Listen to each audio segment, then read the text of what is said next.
welcome to Blonde and Crossbones. I'm Juliette Huddy here with the beautiful Elise from Amaranthe, and that's how you pronounce it. Yes, perfect. Why are people screwing the name up? At least here in the United States they are for some reason. I don't know why. Actually, the most of them are, yes.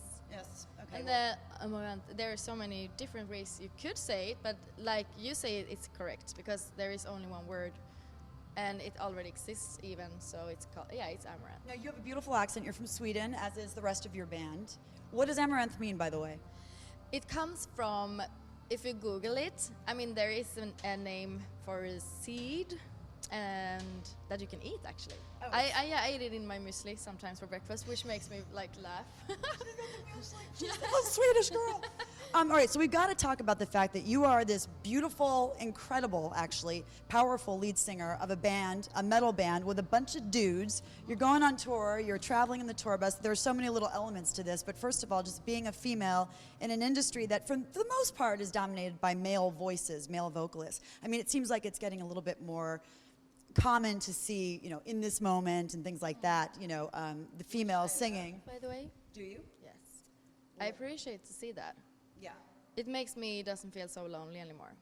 Do you, I mean, is it difficult to be on the road touring with these guys, being the only female? I mean, the thing is that... I would think it would be amazing, frankly, if I were your age. I mean, yeah, it is. I would probably enjoy having, like, people like you with me on tour. Well, listen, I mean, I'm not doing anything for the next couple of weeks. As long as the people are nice, but, I mean, I don't even see gender anymore. I got so blind. And sometimes I don't think genders. Mm-hmm. That's something I learned. And I think just in particular, that's typical Swedish, that you don't treat people differently because of their gender. And maybe that's one of the reasons why I am where I am. You know, because I was like, oh yeah, I don't have to think about that. I'm a girl and I couldn't be with a bunch of guys. And if you focus on it, like, oh, the guys are so dirty and they don't have the same needs as I, and they think I'm, you know, that they have comments about me being different. If I would focus on that, maybe I would get like super tired, but I don't focus on it. And also vice versa, like they don't. You see, you have a good camaraderie with the guys. Yeah, and I think that they have, I mean, sometimes if I'm in a bad mood, they can say like, oh, you have your period, and I just think that's very pathetic. Typical male, get used to that. Typical, and I say like, okay, hey, you know what? Actually, if you go in education, you can read that guys can also have period, because they can have... This is the best conversation ever. Yeah, because they can get like overdose of the testosterone, and which makes them so fucking, freaking... No, that's okay. You can curse all you want here. It's okay. Makes them very moody, extremely moody, and I was like, ooh, I feel like there is an overdose of the testosterone, and they also like affect each other because they're a bunch of them. Yeah. And I was like, maybe I should just go to my bunk and not talk to anybody. You're probably the rational one on the bus, I have a feeling. Yeah, I think so too. We were talking a little bit before we actually started rolling, and you were talking about, you know, kind of how you started. We just got into it a little. You said your mom sang.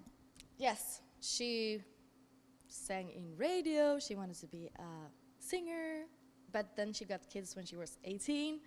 And not because, I mean, not that she could not continue with her career, but she chose to stay home with the kids. That's what my mom did. Same exact thing. Really? Yeah, she was a singer and she was doing the same thing. She had my brother and me, and when we finally got to a certain age, she was like, well, it's either, and that was at a time, it was, you know, the 80s at this point, but she was like, well, you know, and we ended up following my dad's career, but, you know, I feel Actually, my mom and dad divorced, so my mother didn't follow any man's career. She just took care of herself and us, me and my sister and my brother. And everybody's been into music. That's what we did, kind of. We only sang, and she worked a little bit, but... What does she think of you being out here in a metal band? I mean, and by the way, how did the metal thing happen? I mean, because that's, you know, you've got such a strong voice. I mean, you could, you know, do the whole Taylor Swift, Rihanna thing, but you chose to go into this world. How did that sort of come about? It came about probably from my father and my brother, because they were the two male role models in my life, and both of them were and are metalheads. So they always, especially my brother, he was very caring. Unfortunately, he passed away a few years ago. Yes, but he was a growler. I went to the first concert when I was like 5 or 6 or something. Was he in a professional band? Yeah, he started bands. He was very active. So he always told me, like, if you choose, I mean, he knew I wanted to be an artist, but he said you have to choose the metal scene because there is the best people.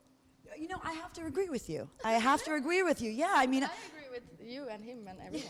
It's well, true. it is. It's, you know, it's funny. It's a world that I only recently really got into. I was more of a pop and rock, you know, but sort of like the old rock. And then meeting my fiance, and I've talked about this a million times. I hate to sound, but it's true. You know, just being around him and all his metal friends, I was like, these people aren't scary. They're not a bunch of druggy, you know, perverts. I mean, it's a nice world, honestly. Exactly. I don't feel as safe anywhere else. And probably that's the message he tried to send me. And I mean, I understand the world because I know who these kind of people are, and I really love them for what they do and what they stand for, and I mean how they treat women, for example. I mean, of course there are a few people who had some negative. There's always a few bad apples in the basket. But no, I mean, in general, no matter gender, they're good people. Where do you see yourself in 10 years? This is a rough world, period. You know, as far as physically, you know, being a vocalist, being out there, doing this, you know, the powerful singing that you do, being on the road and just constantly back, you know, over and over and over again. It gets you tired. It gets you. I mean, we were talking about this too. You know, it wears the body down a little bit. It does, but I think I will never allow myself to get too tired. So whenever You behave yourself. Yes, and whenever I feel like, okay, this is going down, somehow I have to find ways to pick myself up again. So that's the challenge. I like challenges, and it's part of the fun being an artist, I think. You have a mature attitude about it, because I think a lot of people, and especially, you know, with a band that's really starting to get, I mean, really making waves, you know, you start to get into that jaded sort of thing where you start to buy into your popularity. At least some people do, and you seem to be very grounded about that. It seems like that's a very important thing for you. Yes, you're right. To stay grounded. Yes, I'll probably always be the same person, and I will never change my attitude. And I mean, the thing is that I really enjoy the success we had and have, but I want more. I want to see, like, because we only live once, and I really appreciate life itself. I guess I don't know why I'm like that spiritual, but I mean, also because you lost people that are close to you, and they didn't get the chance to do more than 32 years, like my brother, and so I feel like, I mean, how much can you do in a lifetime? And that's what I'm interested in. I want to see how far we can go, so that's why I never want to give up. Did he get a chance to really see you out there? No. Wow. He passed away right before we finished our first album. Oh my gosh. Wow. So He's watching from above, cheering for you, screaming for you, I'm sure. Yes, I think so. And your dad? Your dad? My dad is actually he comes all the time to shows, and he decided he became an engineer, but he always wanted to be a rock star. He's got to be freaking out. I mean, this has got to be like maybe the coolest thing to see your daughter up there, like, commanding a crowd and rocking out. It's so fun, because I remember when he bought me my first leather jacket. I was like 9 years old or something, and I felt so cool. But so then because he tried to make me a metal girl, and also a little bit my brother, but then I came to my teenage, so I wanted to be like the rebel. So that's when I discovered pop and musicals, and that's when I did my education, and when I decided to be a musical artist. But that includes all genres though. But it's very fun that I did like rebel. I was like, pop is so cool. And now are you like, pop is so not cool? Yeah, now I was like, whatever. It was just a phase in my life. But at least I learned how to sing, you know, in a poppy way and stuff like that. So it was a good thing. All right, so the question that I know that pretty much, I would say 99% of the people that are watching this are going to be asking is your love life. Oh. Can we talk about it? Do you have a boyfriend, a significant other?